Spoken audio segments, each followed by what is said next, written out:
Bonjour à tous, je suis Catherine Solano, une experte qui travaille dans le domaine de la cybersécurité depuis près de 20 ans.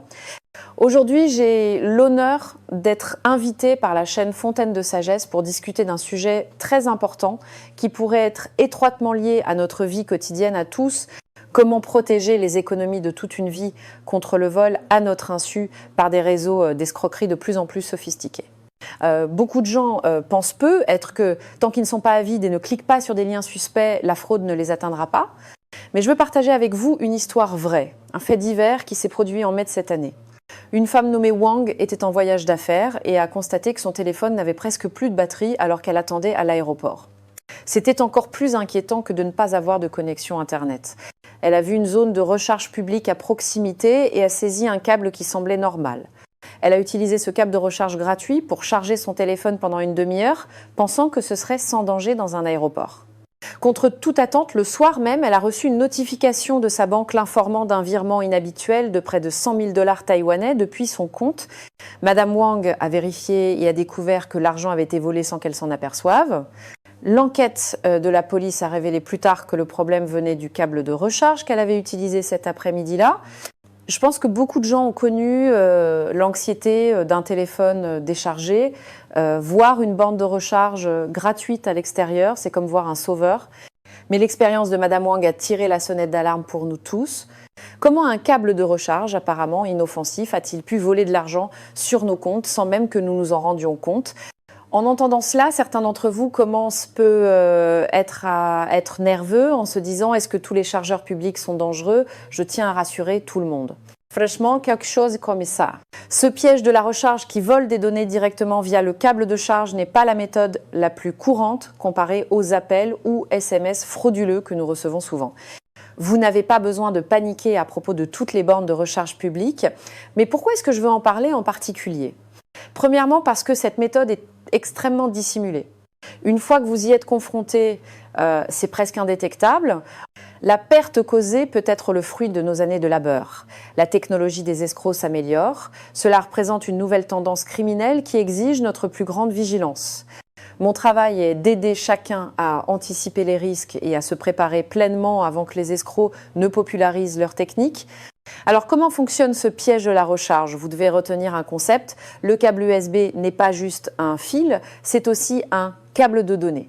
Les escrocs modifient ces dispositifs de recharge publique. Dès que votre téléphone est branché et en charge, un logiciel malveillant ou un virus peut y être secrètement implanté en quelques secondes. Vous ne remarquerez absolument pas ce processus.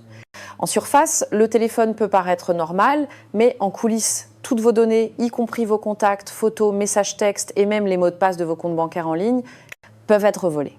C'est ainsi que Madame Wang, mentionnée plus haut, a perdu ses économies à son insu. Comment pouvez-vous éviter ce piège de la recharge ? La méthode est très simple. Je vais vous enseigner 3 niveaux de protection. La première méthode, la plus simple et la plus efficace, est de prendre l'habitude de emporter sa propre source d'alimentation lorsque vous sortez. Emportez une batterie externe complètement chargée ou votre propre tête de charge et votre câble de charge. En utilisant vos propres affaires, il n'y aura certainement aucun problème. Deuxièmement, si vous n'en avez vraiment pas et que vous devez utiliser un câble de charge externe, vous pouvez acheter un petit accessoire magique appelé bloqueur de données USB.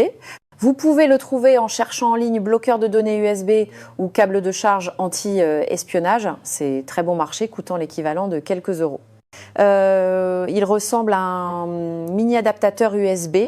Son principe est très simple. Il déconnecte les contacts métalliques dans l'USB responsable de la transmission de données, ne laissant que les contacts pour la charge.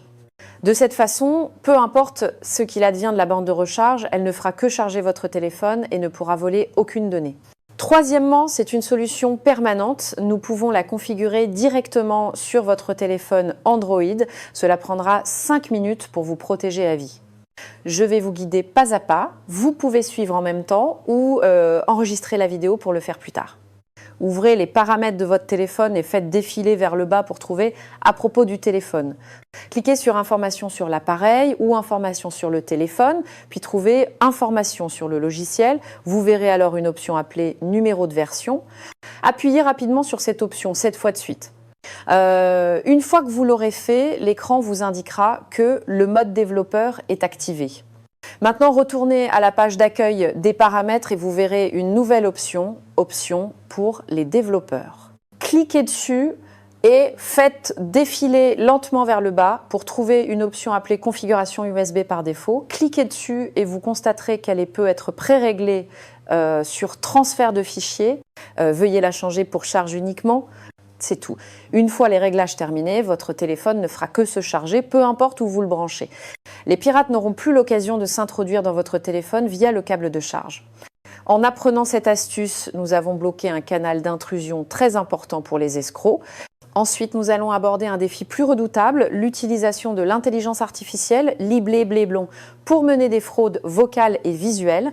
La semaine dernière, un homme de 74 ans de la ville de Tainan a reçu un appel de son fils qui lui disait que ses affaires allaient mal et qu'il avait un besoin urgent d'argent.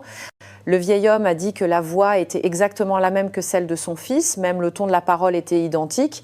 Il n'a eu aucun doute sur le moment et a failli perdre les économies de sa retraite. Heureusement, sa femme a senti que quelque chose n'allait pas et a insisté pour rencontrer son fils en personne, ce qui a permis de démasquer l'arnaque. C'est là l'aspect terrifiant de la technologie de clonage vocal par IA. La technologie actuelle n'a besoin que d'accéder à des vidéos postées par vos enfants sur les réseaux sociaux ou à des enregistrements d'eux parlant en public, même si cela ne dure que 10 secondes. L'IA peut parfaitement reproduire leur modèle vocal et les escrocs peuvent ensuite utiliser ce modèle pour dire tout ce qu'ils veulent et vous appeler. En allant plus loin, il y a la technologie de changement de visage par IA, également connue sous le nom de technologie deepfake. Les escrocs peuvent se faire passer pour des membres de votre famille lors d'appels vidéo et demander de l'aide. L'image et la voix sont incroyablement similaires. Comment pouvons-nous nous en prémunir? Rassurez-vous, quelle que soit l'avancée de la technologie, elle peut être déjouée. Je vais vous apprendre quelques moyens de distinguer l'authenticité en écoutant, en questionnant et en observant. Avant tout, le principe le plus important est que les escrocs adorent exploiter le sentiment d'urgence. Ils vont inventer une excuse extrêmement urgente, comme un accident de voiture, un enlèvement ou des problèmes d'affaires, vous pressant de transférer de l'argent immédiatement sans vous laisser le temps de réfléchir ou de vérifier. Donc, lorsque vous recevez un appel qui parle d'argent et qui est extrêmement urgent, s'il vous plaît, ralentissez et dites-vous que plus la situation est urgente, plus il faut être prudent. Ne vous précipitez pas à la deuxième étape et activez notre mot de passe familial. Cette méthode est très efficace. Vous pouvez convenir à l'avance avec vos enfants et petits-enfants de quelques questions privées que seule votre famille connaît. Ces questions ne peuvent pas être des informations publiques que l'on peut trouver en ligne. Par exemple, vous pouvez demander comment s'appelait notre premier chiot. Quel était le plat préféré que ta grand-mère te préparait quand tu étais petit? Qui était ton meilleur camarade de classe au collège? Même si un escroc copie une voix, il lui est impossible de connaître ses souvenirs partagés de votre vie. Une seule question peut révéler sa véritable identité. Si l'interlocuteur vous appelle par vidéo, nous avons aussi des moyens de tester sa sincérité. La technologie de changement de visage par IA actuelle présente encore des défauts lorsqu'il s'agit de simuler des expressions subtiles et des interactions en temps réel. Vous pouvez demander aux membres de la famille, dans l'appel vidéo, d'effectuer des mouvements naturels spécifiques, comme souris pour que je vois tes dents ou penche la tête. Touche ton sourcil droit avec ta main, cligne des yeux 3 fois face à la caméra. S'il s'agissait d'une personne réelle, ces actions seraient une réaction naturelle qui pourrait être faite en 1 seconde. Cependant, s'il s'agissait d'une image générée par IA, elle pourrait paraître rigide et peu naturelle, avec un délai ou même l'appel vidéo pourrait être interrompu. Madame Lee, 69 ans, qui vit dans la ville de Taichung, est très douée pour cela. Elle a utilisé cette astuce pour démasquer avec succès une arnaque vidéo. À ce moment-là, une personne se prétendant être son petit-fils l'a appelé en disant qu'il avait un besoin urgent d'argent. La grand-mère a trouvé cela un peu étrange et a dit « Petit-fils, fais-moi un sourire ». En conséquence, l'autre personne a tiré les coins de sa bouche pour sourire de manière très peu naturelle, puis l'appel vidéo a été coupé. Cela prouve que même la technologie la plus avancée ne peut pas reproduire le naturel et les émotions d'une vraie famille. Donc, pour résumer, voici 3 étapes pour faire face aux arnaques par imitation vocale et faciale par IA. Premièrement, restez calme et ne paniquez pas. Deuxièmement, utilisez le mot de passe familial pour poser des questions. Et troisièmement, s'il s'agit d'un appel vidéo, demandez-leur d'effectuer des actions spécifiques. Tant que vous suivez ces 3 points, peu importe à quel point la technologie de l'escroc devient avancée, ils ne pourront pas vous tromper. Si vous trouvez ces méthodes utiles, veuillez laisser un 1 dans la section des commentaires pour me faire savoir si elles vous aident. Après avoir traité des 2 grands démons de la recharge et de l'IA, examinons 2 autres pièges courants de la vie, le Wi-Fi et les SMS de hameçonnage. Parlons d'abord du Wi-Fi gratuit. Monsieur Wang, 68 ans, qui vit dans la ville de Kaohsiung, a l'habitude d'aller à la bibliothèque municipale chaque semaine pour lire le journal et se connecter au Wi-Fi gratuit de la bibliothèque pour consulter les nouvelles et la météo. Mais ce qu'il ne savait pas, c'est que lorsqu'il s'est connecté à un faux Wi-Fi qui avait été piraté, les opérations sur son téléphone portable équivalaient à opérer dans une pièce transparente et le pirate à l'extérieur pouvait tout voir clairement. Une semaine plus tard, M. Wang a reçu un SMS se faisant passer pour son 2e fils, disant qu'il avait eu un accident de voiture et qu'il avait besoin d'argent pour le règlement. Heureusement, M. Wang a été assez alerte pour remarquer que son fils, qu'il appelait habituellement papa, l'appelait père dans le SMS. Le ton lui a paru étrange et il a appelé pour vérifier avant de se faire avoir. Le risque du Wi-Fi public est qu'il est difficile de distinguer lequel est l'officiel et lequel est un appât mis en place par les escrocs. Une fois que vous vous connectez à un faux, toutes vos données transmises peuvent être interceptées. Par conséquent, lorsque vous utilisez un Wi-Fi public, veuillez suivre la règle des 3 noms. Premièrement, ne pas effectuer d'opérations sensibles. Vous pouvez consulter les nouvelles et la météo, mais ne vous connectez absolument pas à votre banque en ligne pour transférer de l'argent ou faire des achats en ligne dans un environnement de Wi-Fi public. Deuxièmement, ne pas se connecter à un Wi-Fi de source inconnue. Si le nom du Wi-Fi est étrange, comme Wi-Fi gratuit ou réseau libre, ou s'il y a plusieurs Wi-Fi avec des noms similaires au même endroit, 99% d'entre eux posent problème, ne vous connectez jamais. Il est préférable de confirmer le nom correct du Wi-Fi officiel avec le magasin. Troisièmement, ne pas utiliser de Wi-Fi sans mot de passe. Un Wi-Fi public qui ne nécessite pas de mot de passe est comme une maison sans serrure. N'importe qui peut entrer et sortir librement. C'est le plus dangereux. Vient ensuite l'arnaque par SMS de hameçonnage. Madame Zhang, 72 ans, a reçu un SMS disant que son colis était arrivé, mais qu'elle n'était pas à la maison, lui demandant de cliquer sur un lien pour vérifier et l'enregistrer. La grand-mère pensait qu'il s'agissait de compléments alimentaires envoyés par sa belle-fille de l'extérieur de la ville, alors elle a cliqué. Un logiciel malveillant a été secrètement installé sur son téléphone. 2 semaines plus tard, elle a découvert que ses économies durement gagnées avaient été transférées. Les relevés de virement donnaient l'impression qu'elle avait effectué le transfert elle-même. Ce type d'arnaque par SMS est en fait très facile à repérer. Rappelez-vous simplement un principe. Aucune entreprise légitime, en particulier un service de messagerie ou une banque, ne vous donnera jamais un simple lien flou en vous demandant de cliquer, de saisir vos informations personnelles ou votre mot de passe. Ils vous fourniront le téléphone officiel et le numéro de colis. Vous pouvez ensuite vous rendre sur le site officiel ou appeler pour vérifier. Donc, si vous recevez un SMS avec un lien, peu importe ce que ce soit une facture d'électricité ou d'eau ou un colis, tant que vous ne reconnaissez pas le numéro, il n'y a qu'une seule façon de le gérer, ne pas cliquer et le supprimer directement. Si vous êtes vraiment inquiet, alors trouvez vous-même le numéro de téléphone officiel et appelez pour confirmer. Il ne faudra qu'1 minute pour connaître la vérité. Jusqu'à présent, nous avons analysé toutes les menaces externes. J'aimerais maintenant vous guider pour un nettoyage interne de votre téléphone afin de vérifier les autorisations des applications. Suivez-moi. Ouvrez les paramètres de votre téléphone, trouvez application ou gestionnaire d'applications et cliquez sur chacune d'elles.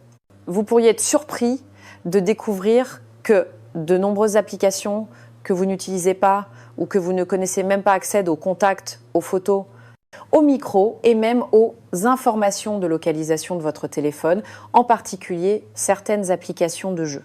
Pensez-y, pourquoi un jeu de Mahjong aurait-il besoin de lire vos informations de contact ? C'est très déraisonnable. Veuillez désactiver immédiatement cette autorisation abusive. Pour les applications que vous ne connaissez pas du tout et dont vous ne vous souvenez pas quand vous les avez téléchargées, ma suggestion est de les supprimer directement pour éviter de futurs problèmes. De plus, je vous recommande vivement d'activer la vérification en 2 étapes ou l'authentification à 2 facteurs pour votre banque en ligne ou toute application liée à l'argent. Cela signifie que lorsque vous vous connectez, en plus de saisir votre mot de passe, vous devez également utiliser votre numéro de téléphone mobile pour recevoir un code de vérification avant de pouvoir vous connecter. Bien que ce paramètre puisse être un peu contraignant au début, c'est comme ajouter un cadenas supplémentaire à votre coffre-fort. Même si un escroc connaît votre mot de passe de connexion, s'il n'a pas votre téléphone mobile pour recevoir le 2e code de vérification, il ne peut toujours pas entrer dans votre compte. C'est actuellement reconnu comme l'un des moyens les plus efficaces de protéger la sécurité des comptes. Bien, aujourd'hui nous avons parlé de beaucoup de choses, de la sécurité de la recharge aux arnaques par IA, en passant par les pièges du Wi-Fi et des SMS jusqu'aux paramètres internes des téléphones portables. Je sais que la quantité d'informations est un peu écrasante, mais les principes de base restent les mêmes. J'ai résumé 3 règles de sécurité que vous et votre famille devez suivre. Premièrement, si de l'argent est en jeu et que c'est urgent, confirmez-le en personne ou en appelant un numéro familier.